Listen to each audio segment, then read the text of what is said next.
আগের ভিডিওর শেষেই বলেছিলাম যে লাবানের ঠাকুর দেখতে যাবো এরপরে, তো চলে এসেছি শিব মন্দিরের সামনে। সাদা আর গোলাপি বা রানী কালারের কম্বিনেশনে প্যান্ডেলটা কিন্তু দেখতে বেশ ভালো লাগছে। ভিতরটায় যাবো এরপরে, তারপর প্রতিমা দর্শন করব।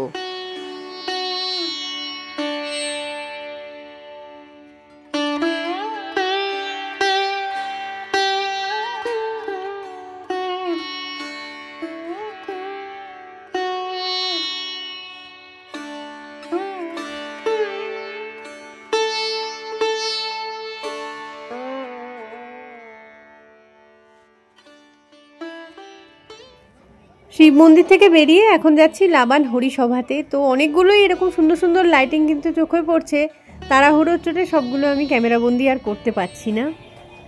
এই রাস্তাটার ডান দিকটায় দেখা যাচ্ছে অনেকগুলো খাবার দাবারের দোকানপাট বসেছে, তো খুব খিদে পেয়ে গেলে খাওয়া যেতেই পারে এখান থেকে।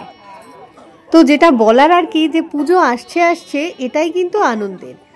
একবার এসে গেলে যে দিনগুলো কিভাবে হুড়মুড়িয়ে কেটে যাবে, মানে পঞ্চমী, ষষ্ঠী, সপ্তমী, অষ্টমী এরম করতে করতে নবমী এসে যাবে, রাত পোহালেই আসবে বিসর্জনের পালা। আবার তারপরে শুরু হবে একটা বছরের অপেক্ষা। ভিতরটায় ঢুকে এসে ছবিটা তুলছি, কিন্তু ছবিটা কিভাবে যেন কাঁপছে, বুঝতে পারছি না লাইটিং এর জন্য না কি জন্য। তো যাই হোক, মোটামুটি বোঝা তো যাচ্ছে, তাহলেই হবে। হরিসভার প্রতিমা কিন্তু প্রতি বছরই খুব লম্বা হয়।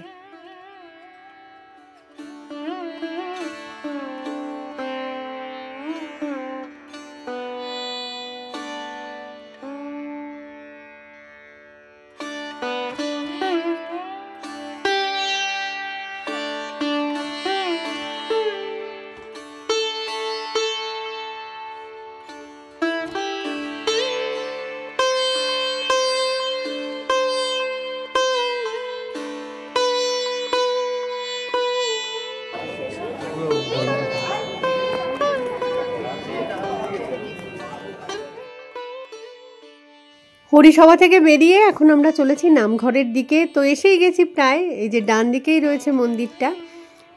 তো পুরো শিলং জুড়েই কিন্তু প্রচুর দুর্গাপুজো হয়, তার মধ্যে 20-30টাকে চুজ করে নিয়ে আর কি দেখতে বেরিয়ে পড়ি প্রতি বছরই।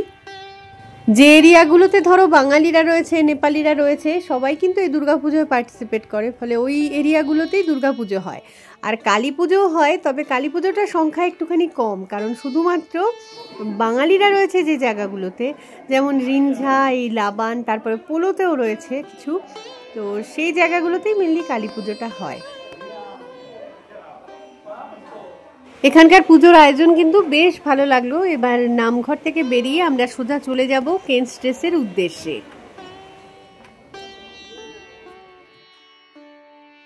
লাবানের রাস্তাগুলো না আমাদের সব সময় গুলিয়ে যায়। তো যাই হোক, এসে পৌঁছেছি কেন স্ট্রেসে। প্রতিবারই তো এখানে পুজো দেখতে আসি, তো প্যান্ডেল, প্রতিমা যথারীতি প্রত্যেকবারের মতোই সুন্দরী হয়েছে। তার চেয়েও ভালো লাগছে যেটা, ভিতরে একটা সাংস্কৃতিক অনুষ্ঠান চলছে, যেখানে মায়াবিনী গানটা চলছে আর কি। এই গানটার কথা আর এই মুহূর্তে নতুন করে তো বলার কাউকে দরকার নেই, গত কদিনে যে কতবার শুনেছি সে গান।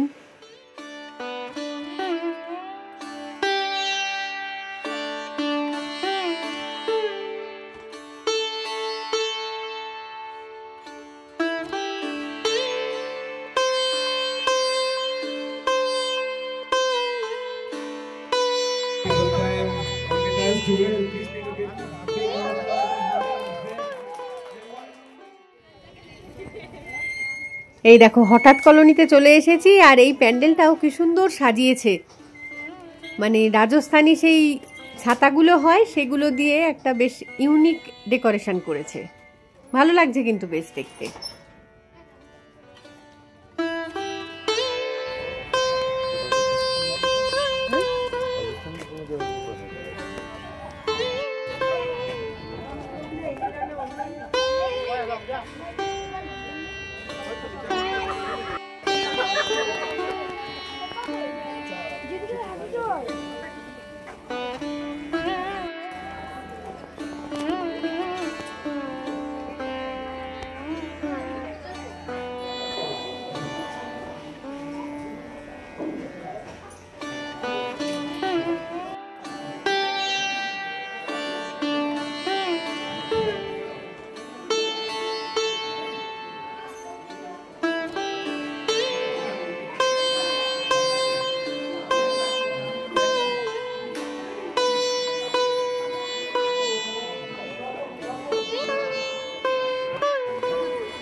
এই জায়গাটায় ছাতাগুলো দিয়ে এত সুন্দর করে দিয়েছে, একটা সেলফি পয়েন্ট হয়ে গেছে আর কি। সবাই মিলে দেখছিলাম সেলফি তুলছিল, আমি একটু কায়দা করে মানে ছবি তোলার চেষ্টা করছি আর কি। লোকজন দেখলে আবার লজ্জা পেয়ে সরেও যাচ্ছি। যাই হোক, কিছু একটা উঠবে ছবিটা।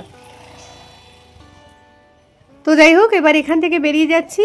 লাবানেরই আরও একটা মানে বড় পুজো দেখা রীতিমতো বাকি রয়ে গেছে, সেটা হচ্ছে রিলবঙের পুজোটা।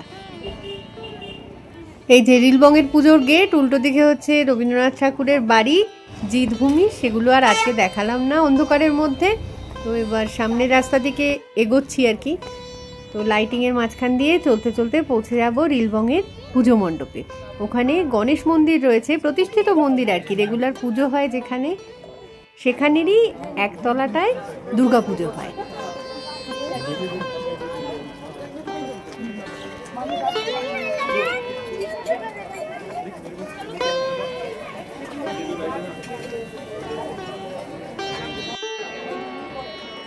রিলবঙের পুজো প্যান্ডেলটা দেখো কি সুন্দর লাগছে, দেখে মনে হচ্ছে না কতটা বড়। আসলে ওই যে বললাম দোতলা বিল্ডিং, তো এটা পুরোটাকে ঘিরে একটা মানে প্যান্ডেল করেছে, তাই বড় লাগছে এতটা।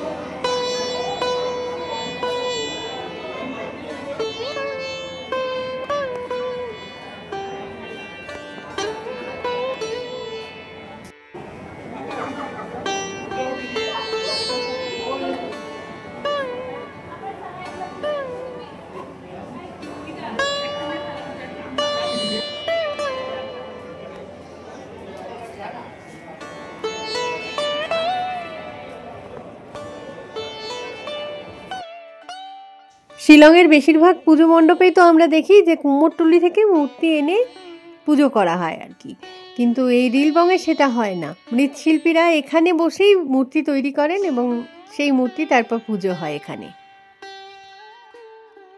যেমন সুন্দর মা দুর্গার মূর্তি, তেমন সুন্দর তার ছেলেপুলেরা, লক্ষ্মী, গণেশ, কার্তিক, সরস্বতী, অসাধারণ এক কথায়।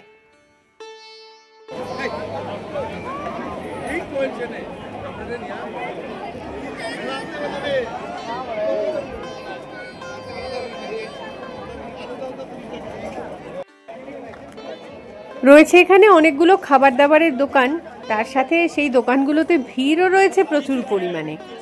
তো কি খাবো ভাবতে ভাবতে আলটিমেটলি কেনা হলো দুজনের জন্য দুটো আইসক্রিম।